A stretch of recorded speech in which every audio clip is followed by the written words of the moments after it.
Fly Tie and Jacinda for Compare Foods TV. And it's Black History Month, a time to focus on our accomplishments, our achievements, and our culture and rich history as African Americans. I mean, for all people, it's a time of celebration, Jacinda, and a lot of those celebrations involve great food.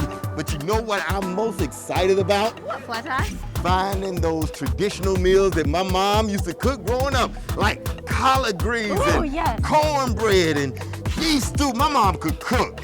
Right now I got one of her good recipes that I'm getting ready to find these ingredients so we can get our grub on. Ooh, I love it. I can't wait. And he's so right. From Africa to the Caribbean islands to all the way back home here in Charlotte, North Carolina, Black history is rich with culinary traditions. Like, I got the collard greens right here for us.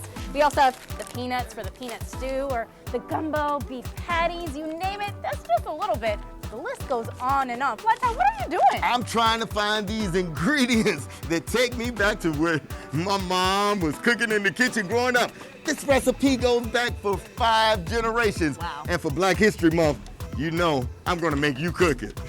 Oh my God. Well, don't forget that Compare Foods has all of those special ingredients that you're looking for to celebrate right now for Black History Month. So make sure you follow us on Facebook and on Instagram all month long, and let us know if you try out any of those recipes. We would love to hear from you. It's Jacinda and Fly Tie somewhere in the store with Compare Foods TV.